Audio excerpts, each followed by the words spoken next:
To introduce the chapter for tonight, which is rather short, requires what I would consider an extensive introduction, because it has to deal with some events that occurred during Islamic history.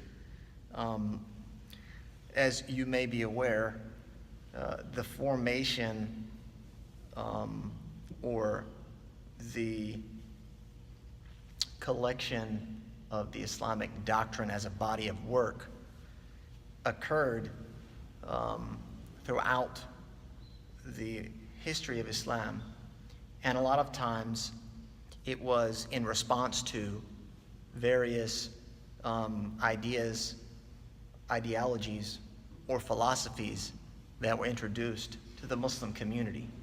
And so in authoring works of Islamic doctrine, depending on the time period, the scholars would author those works and tackle the newly introduced concepts and ideas to the Muslim community, basically to respond, to offer some type of response. And so one such issue, which became a major issue and was actually championed by the political body, the Abbasid dynasty of the time, had to do a great deal with the Quran as the speech of Allah. And this happened during the life of Imam Ahmad rahimahullah, and it was this incident that perhaps set him apart from the other scholars of his time. And you can find this story or this account in a number of works that deal with his biography. And some of those are available in English. And I have a summary of that. I'm just going to touch on the highlights. And essentially, during the caliphate of the Imam at the time, his name was al-Ma'mun, he was highly influenced by the Mu'tazilite theologians, and this was a sect within the Muslim Ummah, a sect of theologians that essentially gave to rationale and logic and intellect over revelation. So basically having to bend revelation to the human intellect as opposed to accepting revelation as it is, whether it's completely understood in its absolute reality or not. As we've talked about in the past, that Allah subhanahu wa ta'ala is outside of the grasp of the human intellect, his reality, his eternal being, because he is not of this world. So there are certain things that may be revealed in the Quran that it's not possible to make complete sense of or to understand the wisdom behind every single thing. Some things are just simply we hear and we obey. However, the Muslim community, as it spread out of the Arabian Peninsula and into the kind of modern world of Persia and Rome, where you had Eastern philosophy and you had more Western philosophy, which was Greek philosophy, all of those things were now being introduced into the Muslim community, and a lot of it was being translated actually into Arabic. And so now there's this foreign doctrine and foreign philosophy that, the Muslims are now having to struggle and tackle. And that's what happens in every generation, and we, even in our day and age, deal with similar things.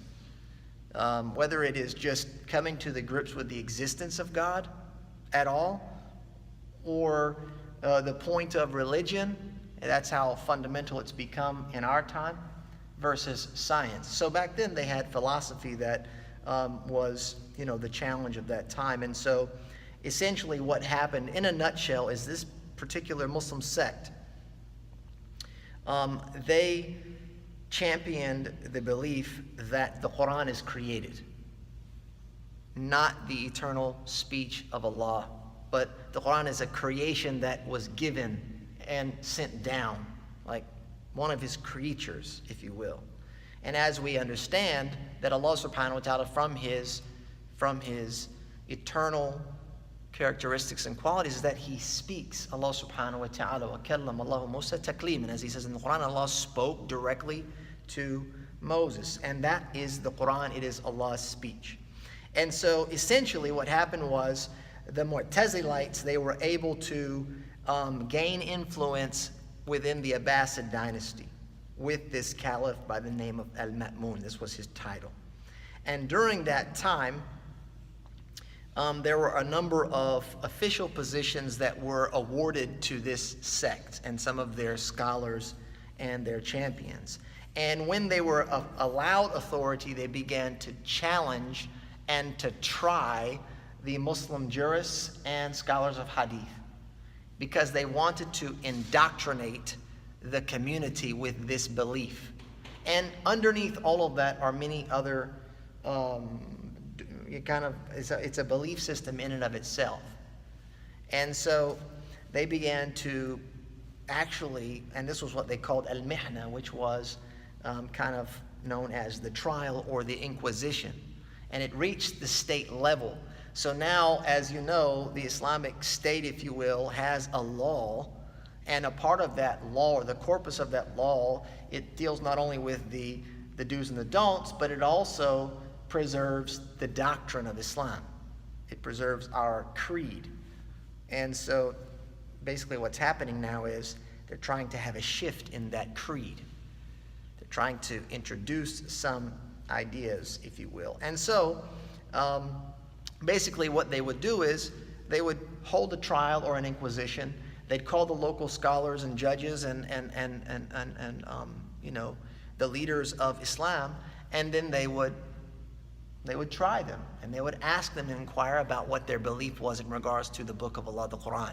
Is it created or not? And if they held on to the original traditional belief that the Quran is not created, it's the speech of Allah, then they would be persecuted. They would be imprisoned, and they would go to the extent of actually punishing and torturing those that would refrain from changing their position until basically they would break them down. And it went through the gamut of scholars of that particular region until they reached Imam Ahmad and his companion Imam Muhammad ibn Nuh, rahimahumullah. And these were imams of the time. Of course, Imam Ahmad is well known, and his partner, if you will, Muhammad ibn Nuh, who was a great source of support and comfort for the imam. And these two withheld. They would not change their position. And essentially, these were the last two. This was like the stronghold of the Islamic tradition in the face of this great opposition, which wielded the power of authority. And so, in the process of going through this inquisition, Imam Ahmad and Muhammad ibn Nuh, they were imprisoned and they were tormented and tortured throughout their inquisition. And eventually Muhammad ibn Nuh, he passed away while he was undergoing this trial. Imam Ahmad carried on, and he was actually beaten and or lashed by the authorities because of this. And he remained in prison for quite some time. And it had to go through a cycle of leadership. So there had to be a couple of leaders that would cycle through until eventually, after the second or third ruler took over, Imam Ahmad was eventually released. And the community that was there, and this is in Baghdad, finally, kind of began to champion Imam Ahmad as, the last man standing and the representative of traditional Islam and the doctrine of the companions and the Prophet ﷺ, and they became very disgruntled. And, the last caliph, if you will, to kind of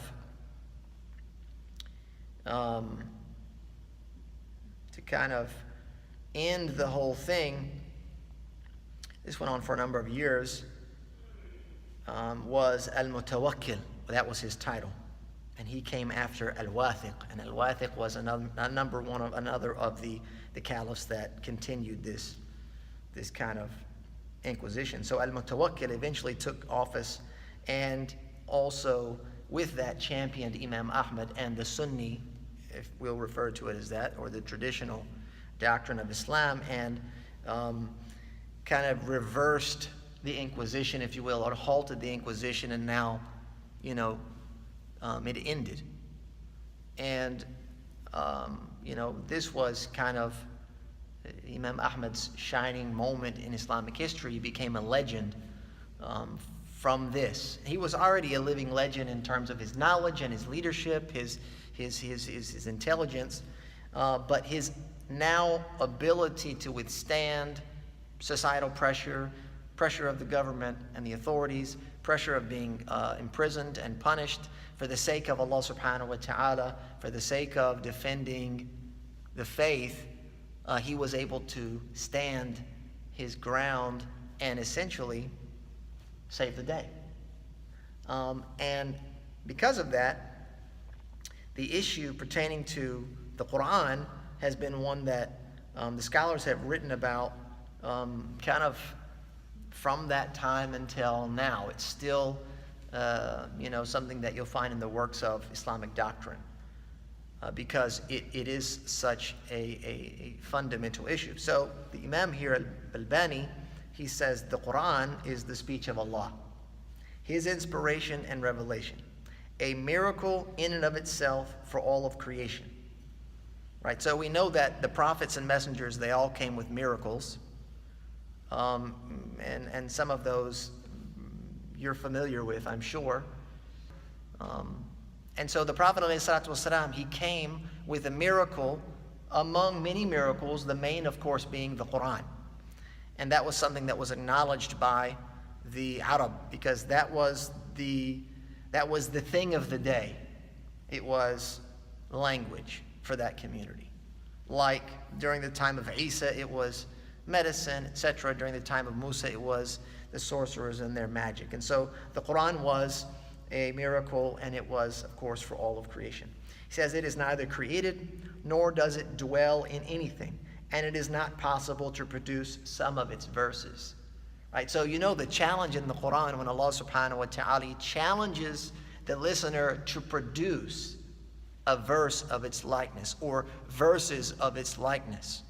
It's a challenge, and it's not an open kind of a see if you can do it because it's a possibility. It's you can make an attempt, but it will not occur because of the nature of this book is divine. This is the speech of Allah, not the speech of man.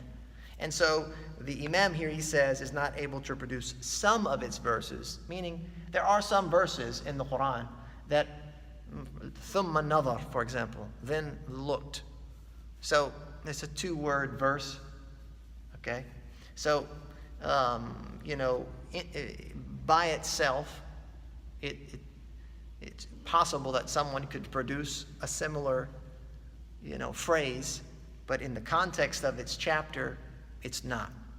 So overall, it's something that cannot be reproduced, and it has not been since it was revealed, though there were a number of attempts throughout history to try and produce something similar to the Quran. It was always rejected.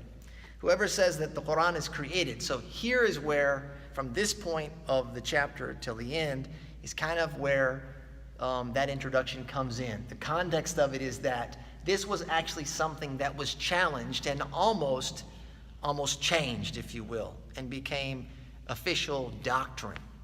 All right, so he says, whoever says that the Quran is created, brought into being, or newly made, says that the Quran, with my pronunciation or my pronunciation of the Quran, is created, brought into being, or newly made, refrains out of doubt, meaning a person says, I don't know. It says, is the Quran created? They say, I don't know. They refrain from taking a position, or claims there is someone who can produce its likeness, has disbelieved. Right? So this is an actual act of disbelief. To deem the Quran to be created, to refrain from actually taking a position, or to claim that someone can produce something similar is an act of disbelief, because the Quran we hold as being divine speech. says, whoever says my pronunciation of the Quran is not created is an innovator. Right? So here the door has been closed. So the topic in this became an argument. Well, they're my words, they're my sounds, and so that's created, and I'm reciting the Quran. So essentially, all of the conversation, all of the debate was closed. It's kind of like this is closed for discussion. We're not going to get into the debate because these types of debates are what lead people off into far left field or far right field. They lead them astray.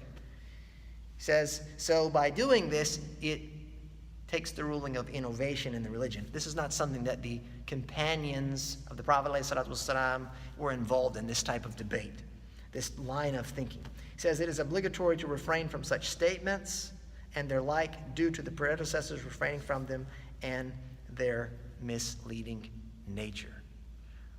And so that is the chapter as it pertains to the Quran and what we should believe regarding the Quran as the speech of Allah, His divine inspiration and revelation to all of mankind.